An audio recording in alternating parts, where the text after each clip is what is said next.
Amigos oyentes y apreciados hermanos en Cristo, queremos hoy continuar con nuestra meditación sobre Felipe el Evangelista en el capítulo 8 de los Hechos de los Apóstoles. Y vamos a leer hoy desde el versículo 16 hasta el 25 de este capítulo 8 de los Hechos.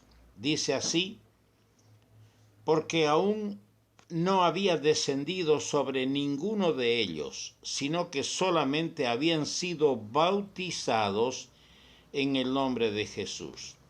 Entonces les imponían las manos y recibían el Espíritu Santo. Cuando vio Simón que por la imposición de las manos de los apóstoles se daba el Espíritu Santo, les ofreció dinero, diciendo: dadme también a mí este poder, para que cualquiera a quien yo impusiere las manos reciba el Espíritu Santo. Entonces Pedro le dijo: tu dinero perezca contigo, porque has pensado que el don de Dios se obtiene con dinero. No tienes tu parte ni suerte en este asunto, porque tu corazón no es recto delante de Dios. Arrepiéntete pues de esta tu maldad y ruega a Dios si quizá te sea perdonado el pensamiento de tu corazón. Porque en hiel de amargura y en prisión de maldad veo que estás. Respondiendo entonces Simón dijo: rogad vosotros por mí al Señor, para que nada de esto que habéis dicho venga sobre mí. Y ellos, habiendo testificado y hablado la palabra de Dios, se volvieron a Jerusalén, y en muchas poblaciones de los samaritanos anunciaron el Evangelio. Que nuestro Señor nos bendiga a todos en la meditación de su palabra.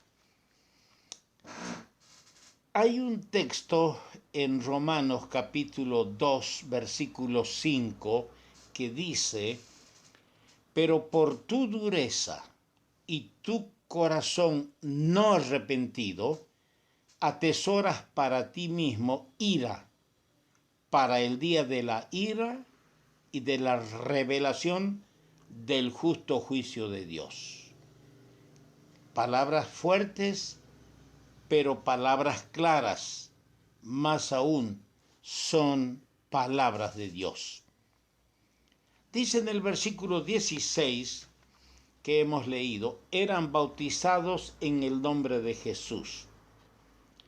Hay en este libro de los Hechos claras indicaciones referentes al bautismo. Yo quisiera que señalemos, subrayemos algunas. En el versículo 12 hemos leído acá que se bautizaban hombres y mujeres, es decir, personas adultas. Y de esto se dice que habían creído en Cristo, habían recibido el Evangelio, habían confiado en su nombre y deseaban testificar en las aguas del bautismo. ¿Qué querían testificar? Que habían roto con el engaño y que las cadenas que les esclavizaban habían caído por el poder libertador de Cristo. Su bautismo pues significaba su identificación con la muerte de Cristo y su deseo de andar en novedad de vida.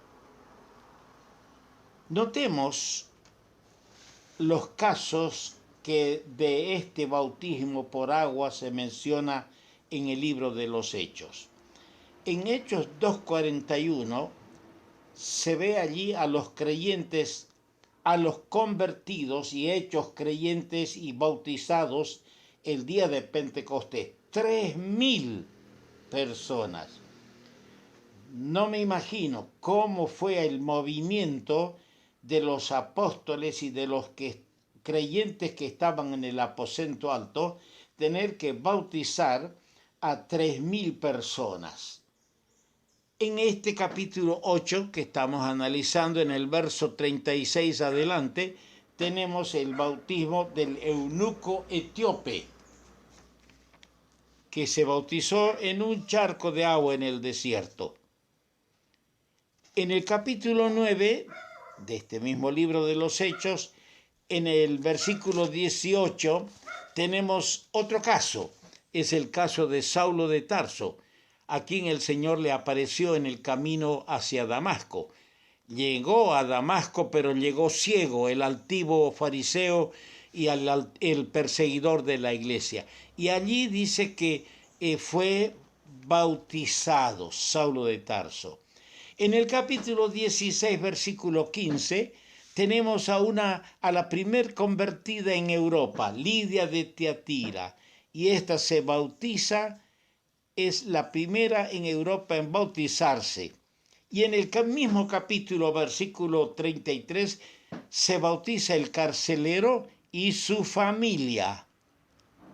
En el capítulo 18, verso 8 de este libro de los Hechos, son bautizados los creyentes en Corinto.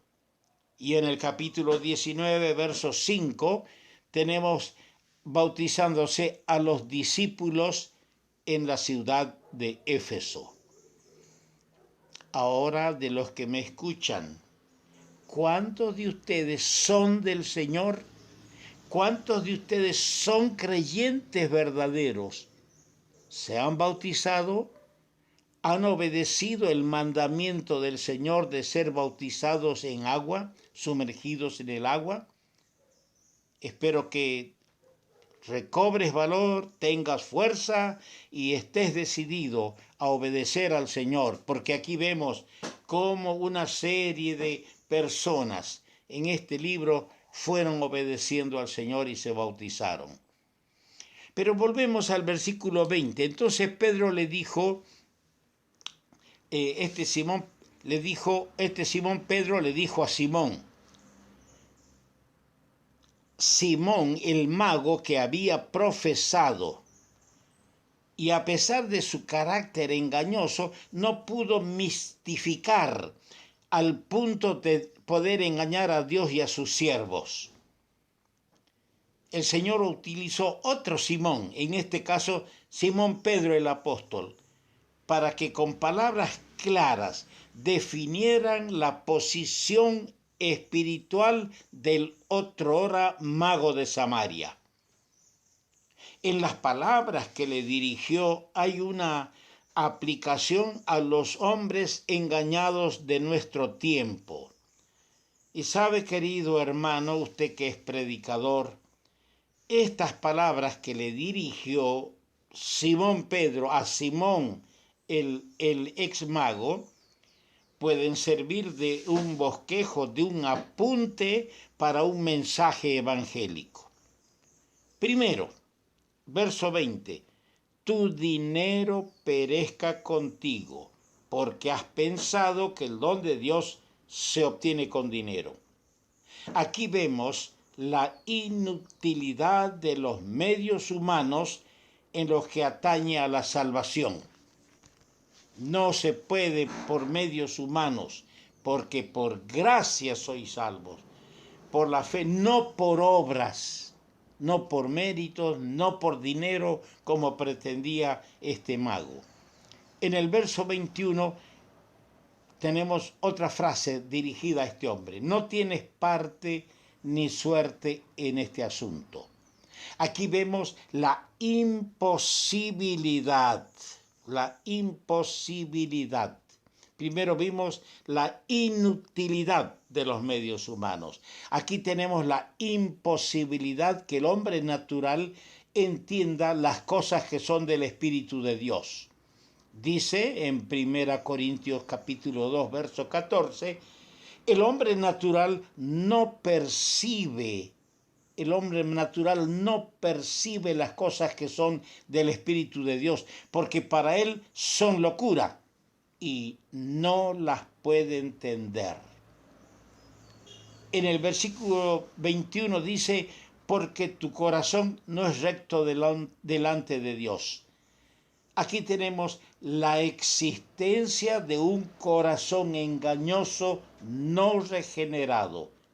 Corazón que debe, contrito y humillado, ser cambiado por el Espíritu de Dios. El Señor dice en Ezequiel 36:26, os daré un corazón nuevo y pondré espíritu nuevo dentro de vosotros y quitaré el corazón de piedra que hay en vuestra carne y os daré un verdadero corazón de carne. ¿Cómo es el corazón tuyo? Versículo 22. Arrepiéntete pues de esta tu maldad. Aquí vemos la necesidad de un arrepentimiento genuino y verdadero. No solamente un arrepentimiento genuino y verdadero, sino bien sincero. En el verso 22 también leemos, ruega a Dios. Y esto nos enseña la actitud conveniente de la oración. El rey David oraba en el Salmo 51, verso 10, crea en mí, oh Dios, un corazón recto, limpio, y renueva un espíritu recto dentro de mí. Oh, la oración Dios la escucha. Mas si el pecador, consciente de su necesidad, si el pecador sabe que en Cristo va a hallar la respuesta, el Señor valora la oración del pecador que se arrepiente. Y te puede escuchar, amigo, si estás viajando, o estás en el trabajo, o estás en tu casa. Ora a Dios como David y dile, Señor, quiero un corazón limpio. Y la sangre de Jesucristo limpia al ser humano de todo pecado. En el versículo 22 también dice, si quizá te sea perdonado el pensamiento de tu corazón. Hay perdón cerca de Dios. Hay oportunidad y salvación en su gracia para el más vil pecador. Cuán miserable, por todo esto vemos cuán miserable es el estado del pecador que permanece en sus pecados. No permanezca en su pecado, amigo mío. Confiéselo al Señor. Simón el mago estaba en hiel de amargura y se vio descubierto ante las afirmaciones de el apóstol Pedro. Quiera Dios iluminar el corazón de mis oyentes, de aquellos que aún no son salvos, y que se arrepientan para que el Señor limpie su corazón, limpie y lo limpie de todo pecado.